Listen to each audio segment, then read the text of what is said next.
Welcome back to Briggs on Books, our international talk show with authors. We talk to authors about how they did it. How did you get a book published? You know, we've been talking to authors from all over the world today. I think we had one from France, one from United Kingdom, one from Canada, and now we're going to a whole nother country. It used to be its own country, Canada, and we're going to talk to, let me see if I can find this author. Here he is, all the way from Texas, author Rodney McNeil. Welcome, Rodney. Thank you. Thank you for having me, Mike. Yeah, we know Texas used to be its own country, and we all think we know Texas because we know where it is and everything, but until you get there, that's a big place. Yeah. And everything's really bigger. Big. Everything's bigger in Texas. What part of Texas are you in? I am in Irving, Texas, and that's in Dallas County. Dallas County. Now, is that where you're from originally? I'm actually from Fort Worth, Texas. Fort Worth, okay. Everybody from Texas is from somewhere in Texas, no doubt about it. By the way, you're a very clever guy. I'm going to put some of his book covers up for you all to see. I Hate Essays. Get it? I Hate Essays. Here's one of his older books, Romance is Dead. Romance is Dead. You're a very clever guy, and I can tell when we get into your book, we're going to find it's very creative. Anyway, welcome, Rodney. Tell us about this book, I Hate Essays. Yes, so I Hate Essays. It is a collection of essays that I wrote during my undergraduate studies, and it was initially for people that was having trouble writing essays. But based on that book cover with the eye on it, it's a symbol of perception, and it was a lot of conversation surrounding people hating essays. So I wanted my publication to serve more as a blueprint so that they could observe the structure and the formatting, the way that I relate a message in a conversational aspect, as well as the personality that I put into the essays, the overall quality of the work. Yeah. You know, maybe they could be inspired and pattern that. I tended to go to college a lot.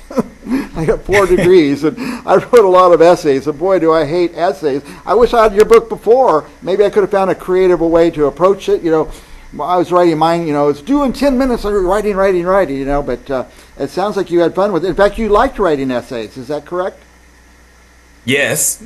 I mean, being a general studies major, liberal arts, you have a lot of different subject matters, and a lot of times it's communication courses, and they have you writing every day. So from 2021 to 2024, I'm writing every day essays. Yeah.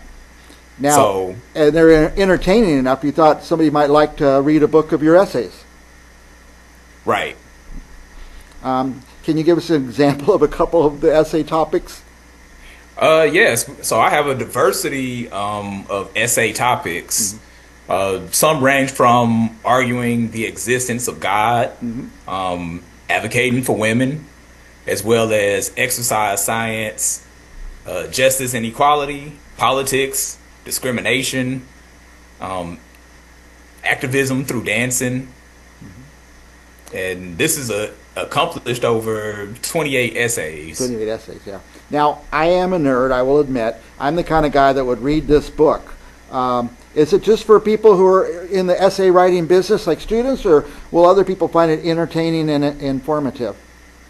I think other people will find it entertaining and informative as well, because I put some things in there like proverbs. So it's small phrases that kind of give you or foreshadow the essay that's coming up.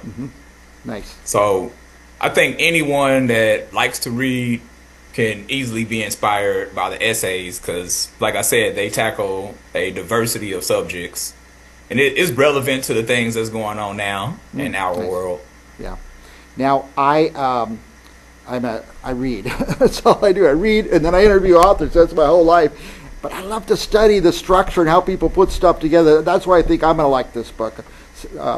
And like I said, I probably wish I would have read it earlier in my life when I didn't care about structure, figuring things out. I just needed to get the assignment done. But at Right. this point, I really like to study someone's approach and how they shape the words and how they use the words and things like that. So I'm going to like it. But who else? Who should be reading this book? You think this should be a must-read for students?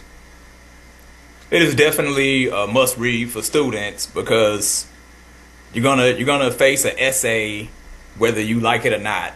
I know some people don't like math, and they should definitely find a book to study that. But for those who don't like essays, you definitely should pick up this book. And even if you do like essays, pick it up because it'll give you some more elements and layers on how to actually approach your essay from a conversational aspect. Right.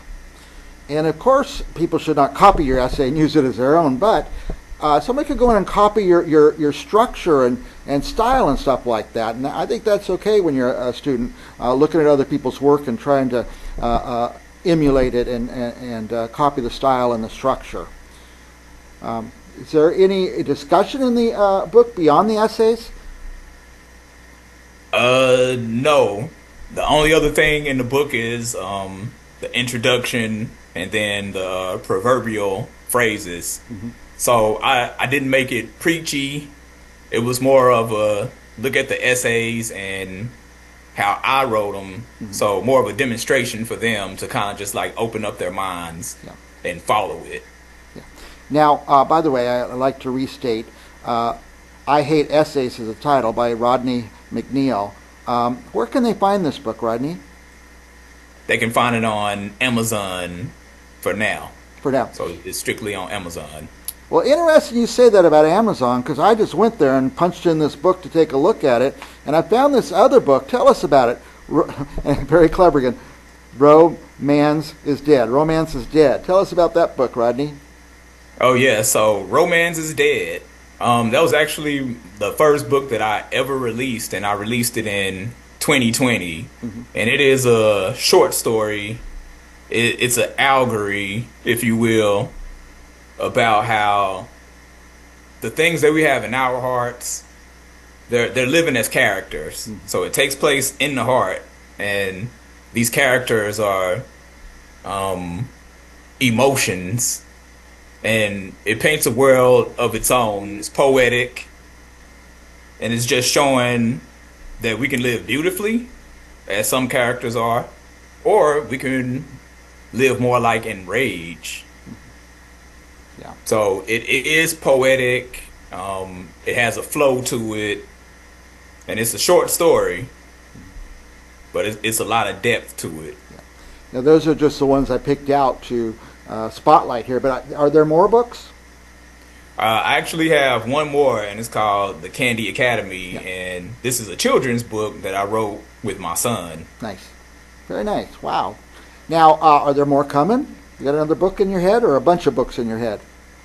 There are a bunch of books in my head, and there is more to come. Yeah. I actually have, I will be launching my own imprint pretty soon, so if you want me to come back on here and talk about that imprint, I am open, especially when it launches. Yeah, nice. Yeah, well, we'd love to have you back.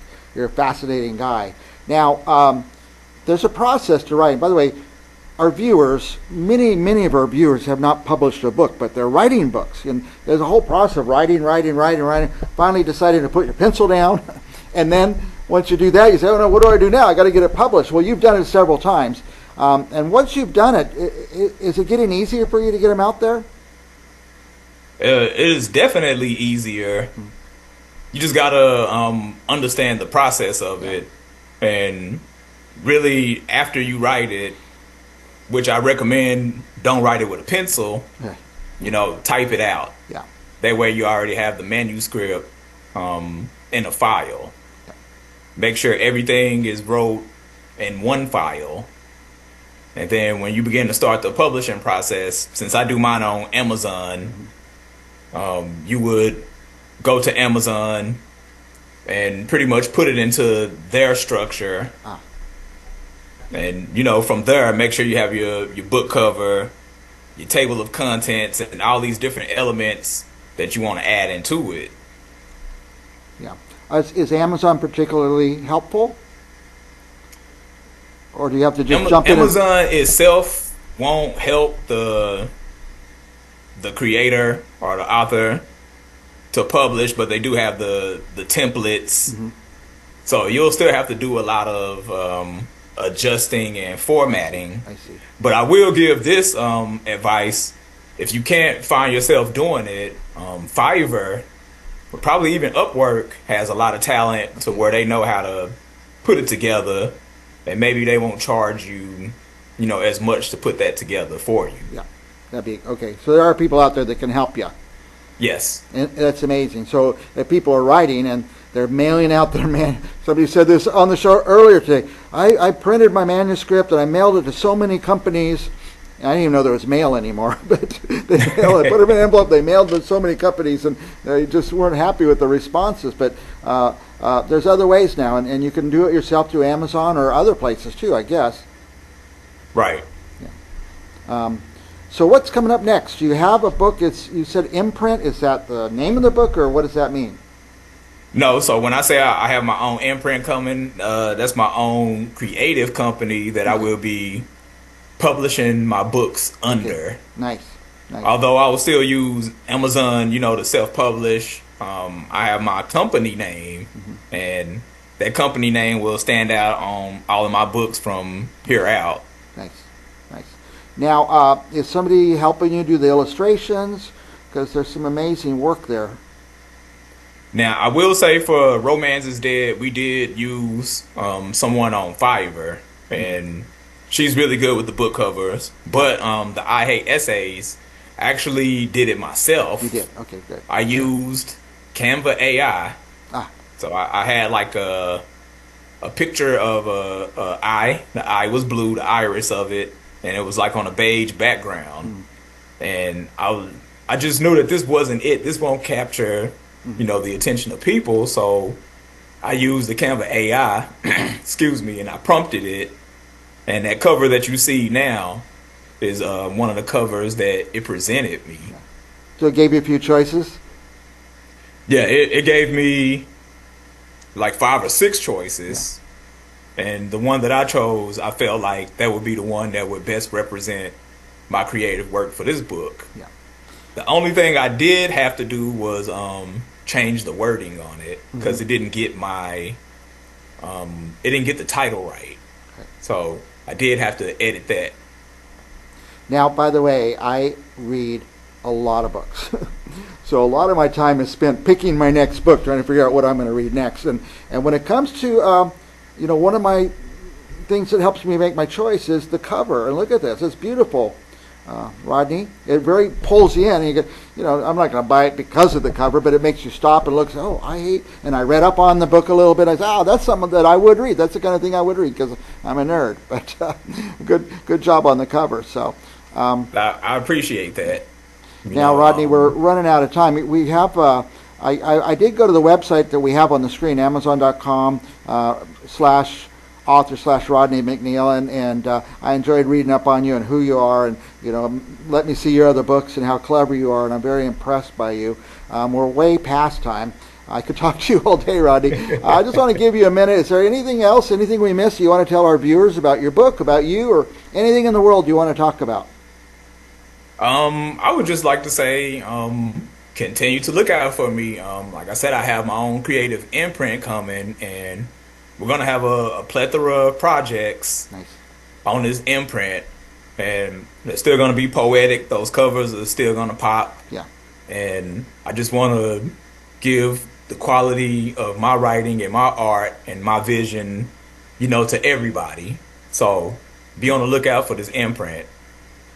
Yeah, I got a feeling we're going to hear a lot from you, and I got a feeling we're going to see you on this show many times. And you're invited anytime you want to call, anytime you want to be on the show, because you're fascinating and so creative, Rodney. I appreciate you very much. I'm inspired by you. So thank you, Rodney. Thank you, and I appreciate that as well. My pleasure. And for our viewers, don't go anywhere, because we're going to be back with another author from another faraway land coming up right after this.